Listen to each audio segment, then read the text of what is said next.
Hello po sa inyong lahat mga ka-crypto. Ako po si Pinoy Crypto Trader at sa video na ito ay atin pong pag-uusapan ang tungkol sa balitang ito kung saan ang sabi po rito ay why Bitcoin is struggling to reach a new all-time high. Ayan, bakit nga ba nahihirapan si Bitcoin na balikan ang kanyang previous all-time high na presyo? Kaya yan po ang ating pag-uusapan sa video na ito.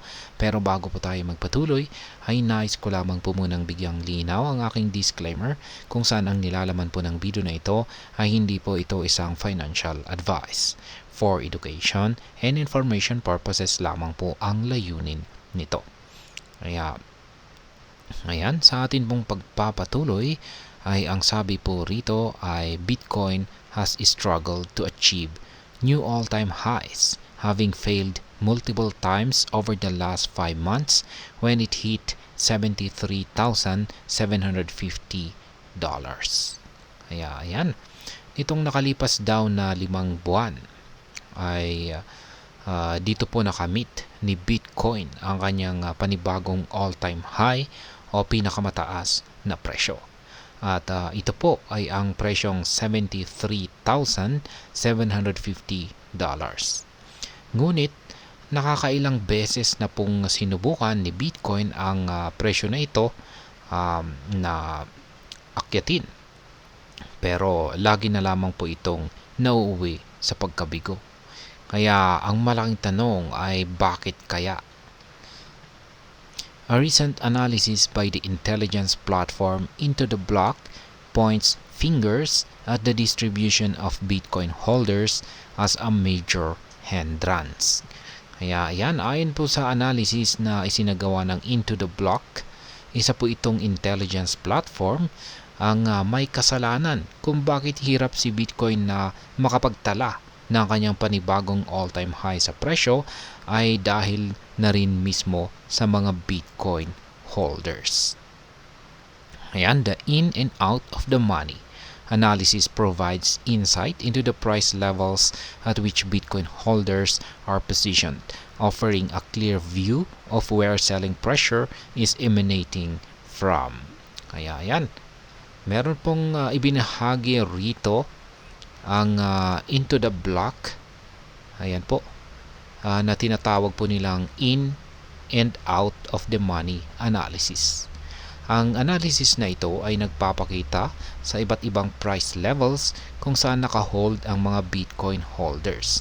Kaya sa pamamagitan nito ay mas kita natin kung saan nagmumula ang selling pressure. At ayan, the analysis reveals that approximately 7 million addresses are holding Bitcoin at a loss, with purchase prices ranging from $61,700 to $70,500. Ayan.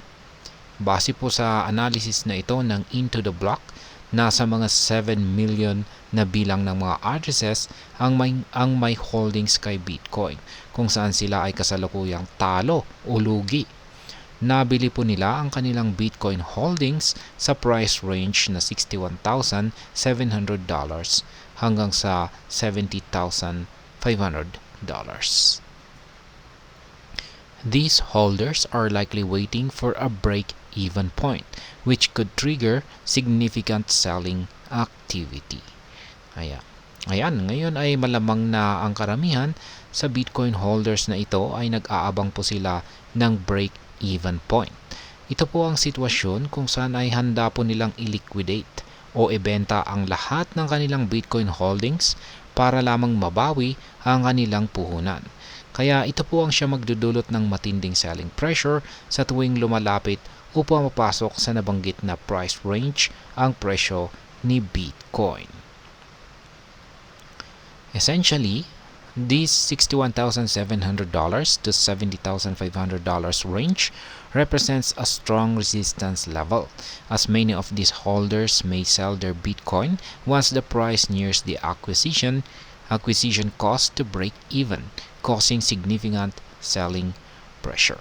Kaya yan, dahil sa maraming mga Bitcoin holders ang handang magbenta sa price range na $61,700 hanggang $70,500, masasabi natin na ang price range na ito ay nagsisilbing isang napakatibay na resistance level. At ayan, ngayon ay bakit nga ba ulit hirap si Bitcoin na muling balikan at lampasan ang kanyang previous all-time high na presyong $73,750. At ayan, ayon po sa sagot ng Into the Block, ito ay dahil sa mga Bitcoin holders na nakabili po sa price range na $61,700 hanggang $73,750. At sila ay handang magbenta ng kanilang holdings sa price range na ito. At ayan, hanggang dito na lamang po tayo sa video na ito mga ka-crypto. Sana po ay inyong nagustuhan ang aking paliwanag sa video na ito. Kung inyo po itong nagustuhan, pag-click lamang po ang like button nito. Para naman po sa mga bago lamang dito, kayo po ay aking inaanyayahan para mag-subscribe. Pag-click na rin po ang bell icon nito dahil ito po ang siya magsisilbing notification nito sa mga bago kong videos na akin pong ina-upload sa aking YouTube channel na ito. Marami pong salamat sa panonood, ingat po tayo lagi at God bless po sa ating lahat.